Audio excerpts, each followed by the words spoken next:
She slapped me across the face and screamed, "Give me the keys. Now." The ballroom went completely silent.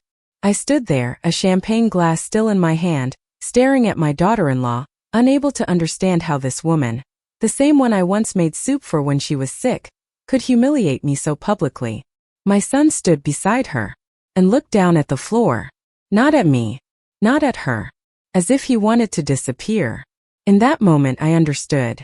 If I stayed silent now, I would disappear forever. As a woman, as a mother, as a human being. I'm glad you're here. If this feels familiar, like it, comment your city and subscribe. What happened next changed everything. That day, I had no idea everything was about to fall apart. It was an evening in a luxury hotel in downtown Chicago, the kind with polished marble floors that reflect your shoes back at you and make you walk more carefully than usual. Fresh flowers were everywhere, white lilies and pale roses arranged so precisely they looked unreal. The air smelled faintly of perfume, starch, and expensive wine. Soft golden lights hung low from the ceiling, flattering everyone, forgiving wrinkles and mistakes. A white grand piano stood near the wall, its lid open as if it were listening. A young woman in a black dress played something gentle and familiar, the kind of music meant to sound like happiness without demanding attention. My son Alex stood at the front of the room in his new suit. I had helped him choose it, standing beside him in the fitting room weeks earlier, smoothing the fabric at his shoulders, telling him how handsome he looked. He smiled then, shy and proud like the boy he used to be. Beside him stood his bride, Brianna. She shimmered in a designer dress that caught the light with every small movement. Her hair was perfect. Her smile was practiced. People whispered approvingly as she passed, and cameras followed her like obedient pets. I sat in the second row, my hands folded neatly in my lap, my back straight the way my own mother taught me to sit at important events. I remember thinking very calmly, very sincerely, I raised a good man. Everything will be fine. Guests laughed easily. Champagne flowed without pause, glasses refilled before they were empty. Somewhere behind me, someone told a loud story about college days, and a small group burst into applause at the wrong moment. The photographer kept asking everyone to smile. Just a little closer. Perfect, don't move. Mother of the groom, look here. I smiled when asked. I always did. No one noticed the small things. No one noticed the way Brianna's eyes went cold when she thought no one was watching. No one noticed how Alex avoided my gaze, even when he stepped close enough that I could smell his cologne. No one noticed her leaning toward him, her lips brushing his ear as she whispered, "We'll talk after the ceremony." I noticed, but I told myself it was nerves. Weddings make people strange, I thought. Love is complicated. It's not my place to interfere. I didn't know it was a warning. As the ceremony ended and applause filled the room, I stood with everyone else, clapping politely, my palms stinging slightly. I felt proud. I felt tired. I felt relieved, as if a long responsibility had finally reached its proper conclusion. I had no idea that this was only the beginning. After the speeches ended, the room slowly loosened, like a body finally allowed to breathe. Chairs scraped softly against the floor. Laughter grew louder, less careful. Jackets were draped over chair backs, heels slipped off under tables. Champagne kept appearing in my hand before I realized my glass was empty. Alex was pulled away almost immediately, first by old friends, then by Brianna's relatives, then by people whose names I didn't know but whose hands clasped his shoulder with ownership. I watched him move from group to group, smiling, nodding, performing gratitude the way he had been taught. Each time his eyes flickered in my direction, they slid away just as quickly. I told myself it meant nothing. I stood and moved toward the side corridor, needing a moment away from the noise. The hallway carpet was thick, swallowing sound. The air felt cooler, calmer. For a second, I allowed myself to breathe deeply, smoothing the front of my dress, reminding myself that my role was finished. He was married now. My work was done. That was when Brianna appeared. She didn't drift toward me. She didn't smile. She walked straight up, blocking my path, her posture tight and impatient, as if I were a delay she had finally decided to remove. Up close, I noticed how rigid her jaw was, how her eyes didn't soften the way they had during the ceremony. She leaned in close enough that her voice brushed my ear. "We don't have time," she whispered. Give me the keys tonight, or you'll regret it. The words landed, but they didn't make sense. Keys. The word echoed uselessly in my head. My car keys were in my purse. My apartment keys were on the same ring. Why would she want them? Why tonight? I smiled automatically, the polite smile I'd used my whole life to calm situations before they grew sharp. You must be exhausted, I said quietly. Weddings are overwhelming. Her eyes hardened. I'm not joking, she said. You know exactly what I mean. I didn't. Not fully. But something inside me tightened. A familiar warning I hadn't listened to in years. She reached toward my handbag, fingers extended with expectation, not request. Now, she said. I stepped back. It was a small movement, almost invisible, but it changed everything. Her expression shifted instantly, as if my refusal had confirmed something she had already decided about me. The ballroom doors opened behind her, spilling laughter and music into the corridor. Someone called her name cheerfully. She didn't turn. She didn't acknowledge them. Her world had narrowed to me. Her hand struck my face without hesitation. The sound was sharp, echoing off the walls. Pain bloomed across my cheek, hot and humiliating. My eyes watered before I could stop them. For a moment, all I could hear was my own heartbeat. Then she screamed, "You're selfish. Give me the keys." The silence that followed was immediate and absolute. Conversations died mid-sentence. Music faltered. Every eye turned toward us. I felt them on my skin like heat.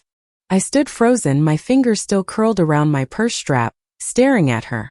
What shocked me most was not the slap, but the certainty in her face. This wasn't a loss of control. This was expectation unmet. She continued, louder now, fueled by the attention. You pretend you're simple. You pretend you don't have anything. But you control everything. You always have. I searched the crowd until I found Alex. My son stood just behind her. His shoulders were rigid, his face pale. And his eyes were fixed on the floor, as if the truth were written there and too painful to read aloud. He didn't move. He didn't speak. In that moment I understood something with devastating clarity. The slap was an insult. But his silence was consent. Brianna turned back to me, furious now, emboldened. Keys, she hissed again, her hand outstretched. Standing there, surrounded by witnesses, I finally understood. This hadn't been spontaneous. This hadn't been emotional. This was planned. And if I didn't act, I would never belong to myself again. I looked at Alex. Not at the tall man in the tailored suit. Not at the groom people were still whispering congratulations to. But at my little boy. The one who used to fall asleep on the back seat of the car with his shoes still on. The one who needed me to check under his bed at night just in case. The one who used to press his forehead against mine and say very seriously, "You're my safe place." My chest tightened so suddenly I had to inhale through my nose to stay upright. It was the same tightness I felt years ago, standing in a hospital corridor that smelled of disinfectant and old coffee, when a doctor told me my husband was gone. The same strange pressure, as if the air itself had thickened and I had to push through it to breathe. Back then, the world had continued as if nothing had happened. A vending machine hummed. A nurse laughed somewhere down the hall. I remember thinking that grief is not loud at first. It's quiet. It's disbelief. That same quiet disbelief wrapped around me now. I blinked and memory flooded in without asking permission. After my husband died, I chose to live simply. Not because I was forced to, but because I wanted to survive without noise. I moved into a modest apartment with creaking floors and radiators that knocked in winter. I worked at a library where voices stayed low and time moved gently. I drove an old car that everyone joked about. I wore practical clothes. I learned to fix small things myself. People assumed I had little. I never corrected them. The truth was I had money. More than enough. But I had learned that comfort attracts attention. And attention attracts entitlement. Quiet protected me. Alex grew up kind, thoughtful. He noticed when people were uncomfortable. He apologized easily. He listened. I raised him to respect boundaries, to understand that love is not ownership. For a long time he did. Then Brianna came into his life. First she was perfect. Warm smile. Soft laugh. Compliments that felt generous. You're such an inspiration. she told me once, holding my hands between hers. I hope I age like you. Alex is lucky to have a mother like you. I wanted to believe her. I was proud of him. I wanted his happiness to be uncomplicated. Then the comments shifted. That car of yours isn't safe anymore. You shouldn't live alone. You must get lonely. At your age, managing things can be stressful. They were always said lightly, wrapped in concern, delivered as kindness. Once my neighbor stopped me near the elevators and hesitated before speaking. She asks a lot of questions, she said. About your apartment. About whether you own it. About family money. I laughed it off. I told myself I was being suspicious. I told myself love makes people curious. The only person who ever knew the truth about my finances was my lawyer, Michael. Careful, quiet, respectful. Once he warned me gently, be careful. Money changes people, especially when they think it should already belong to them. I smiled. I didn't listen. Standing there now, my cheek burning, my son silent, I finally understood. This moment didn't come from nowhere. It was built slowly, question by question, comment by comment, until control felt deserved. The slap wasn't the beginning. It was simply the moment the mask came off. And beneath the humiliation, something unexpected settled inside me. Not fear. Clarity. I lifted my head and looked around the ballroom as if I had just arrived there for the first time. The flowers were still immaculate, white petals curling outward like they had been trained to do so. The lights were still warm and forgiving, designed to soften faces and hide imperfections. Crystal glasses caught the glow and scattered it across the walls in small, obedient reflections. From the outside, nothing had changed. Inside me, everything had. I finally understood that Brianna had never misunderstood who I was. She had been studying me from the beginning, quietly, patiently, the way people do when they are deciding how much they can take. My old car. My modest apartment. The way I dressed. The way I spoke carefully and never raised my voice. The way I avoided talking about money as if it were something impolite. She hadn't seen dignity. She had seen opportunity. She had mistaken restraint for lack, privacy for shame, calm for weakness. She believed that because I did not announce myself, I had nothing worth defending. All those small remarks I had brushed aside returned now, lining up in my mind with cruel clarity. Why do you still work? She had asked once, tilting her head like she was genuinely curious. That place is awfully small for you, she said another time, glancing around my living room with a polite smile. Wouldn't it be easier if someone younger handled things? You shouldn't be alone so much. It's not healthy. Each sentence had been wrapped in concern. Each one had landed softly, then sunk deeper. I had told myself she meant well. I had told myself not to be defensive. I had told myself love required patience. What I hadn't understood was that patience to the wrong person looks exactly like permission. The guests began to stir. A low murmur spread through the room, uncertain and uncomfortable. Some people looked at me with sympathy. Others looked away, embarrassed to be witnesses. A few kept their phones raised, instinctively recording, as if this moment were entertainment rather than collapse. Brianna stood unmoving in front of me, her hand still outstretched, her posture rigid with expectation. She was no longer angry. Anger had passed. What remained was certainty. She believed this moment belonged to her. I realized then that the public nature of it was not an accident. This was exactly where she wanted me cornered. In a room full of people. In a moment meant to celebrate her. Under the pressure of silence and attention. Because if I gave in here, under these lights, in front of these witnesses, it wouldn't just be about keys. It would become the story everyone remembered. The moment I surrendered. The moment she claimed authority over me without ever having to ask again. I looked for Alex.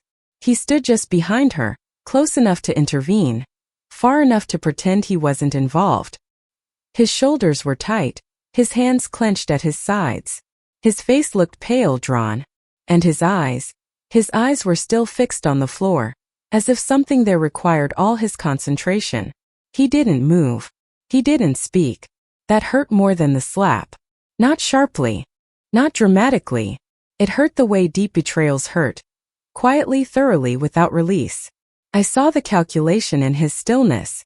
The hope that this would resolve itself if he stayed neutral. The wish that I would simply give her what she wanted so he wouldn't have to choose between his wife and his mother. In that instant, I understood that this wasn't only about Brianna. It was about him too. About how easily he had learned to let someone else speak for him. About how comfortable he had become watching me absorb discomfort, so he could remain untouched by it. About how my silence over the years had taught him that I would always bend. My heart beat steadily. Too steadily. As if it had already accepted something final. I tightened my grip on my purse and felt, through the leather, the familiar weight of my keys. The keys to my car. The keys to my apartment. The keys to the life I had built carefully, quietly, without asking anyone's permission. Small objects. But they carried my independence inside them. Brianna stepped closer, invading the small space I had left myself. "Don't make this difficult," she said in a low voice meant only for me. "You're embarrassing yourself." That was when the last illusion fell away. This had never been about concern. Never about safety. Never about family. It was about control. And for the first time in years, something rose inside me that was stronger than fear, stronger than guilt, stronger even than the instinct to protect my child. Resolve. Because I finally understood one simple, terrifying truth. If I surrendered now, I would never belong to myself again. For a few seconds I didn't move. I simply stood there, feeling the sting on my cheek and the weight of every eye in the room. The air had that strained, metallic stillness it gets right before a storm breaks, when people are waiting to see who will speak first. Brianna's hand was still out, palm up, like she was collecting what was owed. I could hear small sounds I'd never noticed before at a wedding. A bracelet sliding down someone's wrist, the tiny squeak of a dress shoe, the soft click of a phone camera switching to video. The pianist sat frozen, hands hovering above the keys, as if one wrong note might make this worse. I looked at the faces around us, friends, co-workers, relatives, people who had come to witness love, and were now watching something else entirely. Some of them stared openly. Others looked away, as if shame could be caught like a cold. Then I looked at Alex again. He still wouldn't meet my eyes. That was the moment the last part of my confusion burned off and left only truth behind. Not a dramatic truth. A simple one. The kind that settles in your bones. This was planned.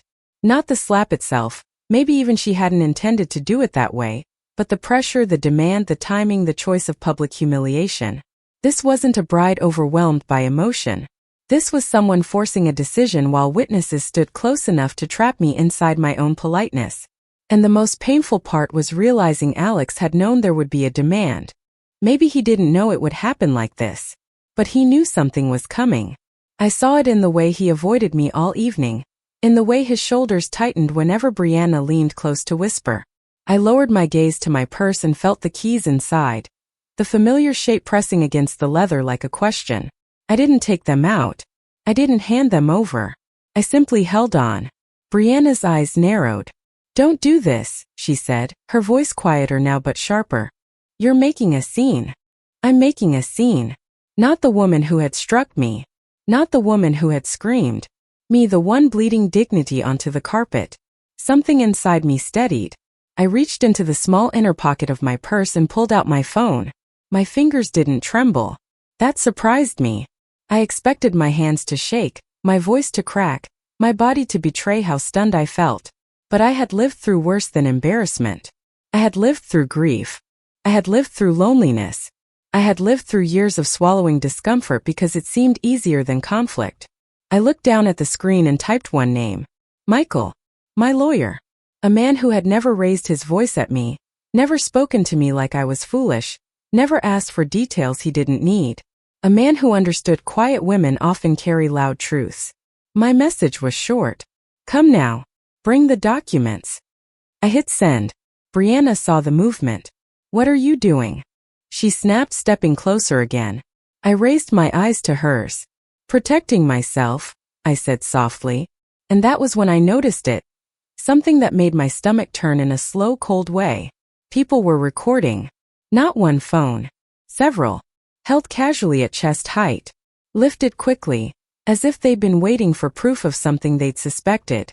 A few guests stood near the edge of the room, whispering, their eyes flicking between me and Brianna like spectators at a match. I realized then that this moment would not disappear.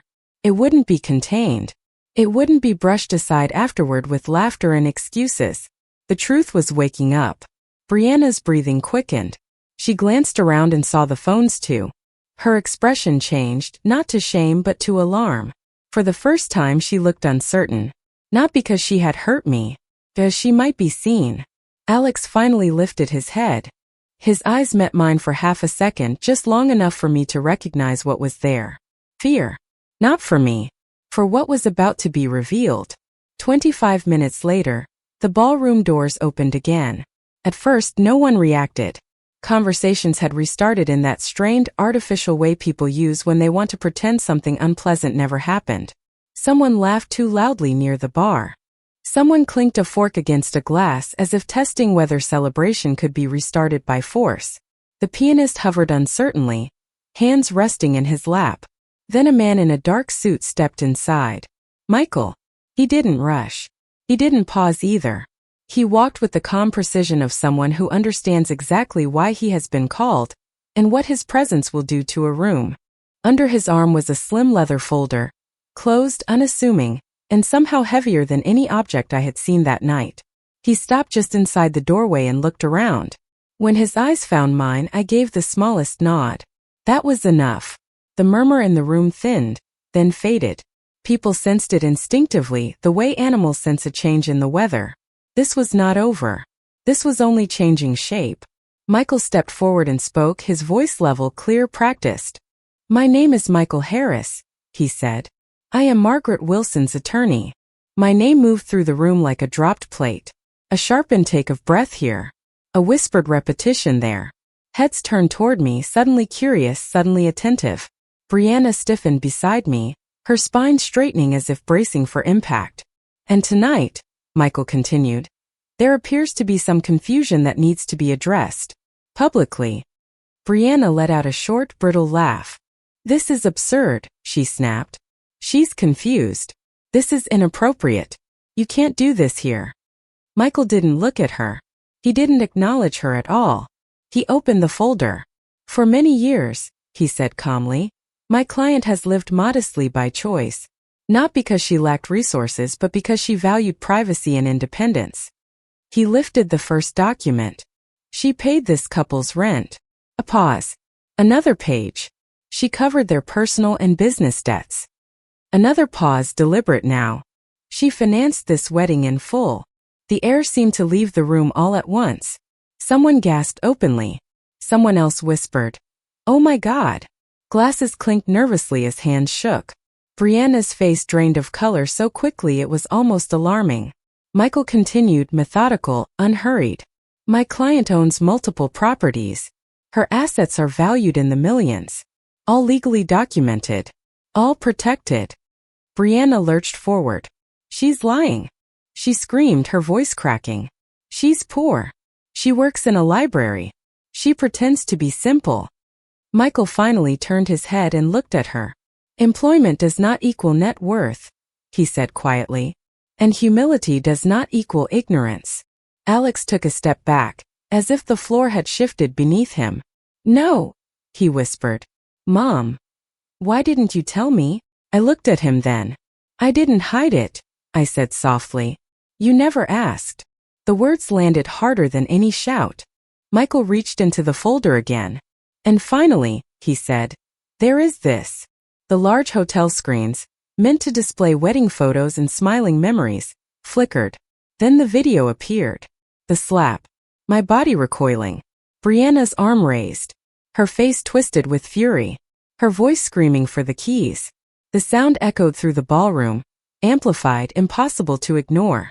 No one spoke. Some people covered their mouths. Others stared openly, horrified. Phones lowered now, not to record but because there was nothing left to capture. Brianna collapsed into a chair, sobbing, her hands covering her face. Her designer dress bunched awkwardly beneath her, no longer flawless. Alex sank beside her, his face crumpling, years of denial folding in on themselves all at once. The room was silent. Not the shocked silence from earlier. This one was final. There was no announcement. No music. No explanation offered. The wedding ended without anyone saying the words. And standing there, my cheeks still aching, my heart strangely calm, I felt something spread through me that I had not felt in years. Not triumph. Not revenge. Freedom. No one announced that the wedding was over. There was no formal ending, no instruction to leave, no music to guide people gently out of the moment. Simply dissolved. Conversations stopped before they began. Guests stood uncertainly, glasses forgotten in their hands, eyes moving between Brianna, Alex, and me as if waiting for someone to tell them what was allowed to happen next. No one did. One by one, people began to leave. Quietly. Coats were collected without jokes. Goodbyes were whispered, awkward and restrained. The photographer lowered his camera and slipped away as if he had wandered into the wrong room. Even the staff moved differently now, efficient and distant, already erasing traces of celebration. Brianna cried openly, her shoulders shaking, her face buried in her hands. The sound was raw and unguarded, nothing like the polished voice she had used all evening. Her parents hovered nearby, frozen, unsure whether to comfort her or distance themselves from what she had revealed. Alex stood beside her for a moment, then sank into a chair as if his legs could no longer support him. He covered his face and sobbed, not dramatically, but with the kind of grief that comes when illusions collapse all at once. I watched him and my heart ached, but it did not move me to step forward. That surprised me. For so long my instinct had been to fix things for him, to step in, to soften consequences, to make pain disappear before it settled. Standing there watching him cry, I realized something important. This pain belonged to him. It was not mine to carry. Michael closed his folder and stood quietly at my side, waiting. He did not touch me. He did not speak. He simply remained present, a calm anchor in the aftermath. Eventually, I turned and walked toward the exit. No one stopped me. The doors opened easily, as if they had been waiting for me all along. The hallway outside was empty, the carpet pristine, the air cool against my flushed skin. Each step I took felt lighter than the one before it. When I reached the street, the city greeted me with ordinary sounds. Cars passing, a distant siren, footsteps on pavement. Life continuing. Unbothered. Unaware. I stood there for a moment, breathing in the night air, and felt something release inside me. A tightness I hadn't known I was carrying loosened, then disappeared entirely. The wedding payments were canceled within days. The accounts froze. The apartment they lived in, one I had quietly paid for, was no longer protected. Weeks later they moved out. I did not intervene. I did not explain. I did not apologize. For the first time in years, I allowed consequences to exist without cushioning them. When I walked away from that hotel, I did not feel broken. I felt free. And that freedom stayed with me. In the weeks after the wedding, my days became strangely quiet. Not the heavy quiet of grief, but the honest quiet that follows a storm. When the air feels rinsed clean and you can finally hear your own thoughts again. I went back to my apartment and noticed details I hadn't noticed in a long time. The slow tick of the kitchen clock. The warm hum of the refrigerator at night. The small scratch on my dining table where Alex once carved a crooked with a pencil when he was 9. I ran my finger over it and felt something soften in me. Not toward what had happened, but toward the part of me that had kept giving long after giving stopped being love. For years, I had lived with the subtle tension of waiting. Waiting for the next request. The next emergency. The next "Mom, can you?" Wrapped in urgency disguised as family. And now no one called. My phone stayed still. At first, that silence felt like punishment. Then it began to feel like permission. Michael came by on a Tuesday afternoon with a neat stack of documents, the kind that smell faintly of toner and legal paper. He sat at my small kitchen table, the same one I had always insisted was fine, and spread everything out with the quiet patience of a man who understood that this wasn't only about money. "It's your decision," he said, "but it should reflect your values, not their pressure." That evening I made tea and opened my old filing cabinet. Not the one in my bedroom, but the metal one in the hall closet I had almost forgotten about, the cabinet where I kept the past neatly labeled. Wills, insurance papers, property deeds, letters from my husband, receipts from long ago repairs. Everything that proved I had been careful. I reread my own handwriting in the margins of old notes and realized something that made my throat tighten. I had always been organized, always capable, always clear. I had simply allowed myself to be treated like I wasn't. Over the next month, I made decisions quietly. I redirected what had once been for the children into something that felt more honest.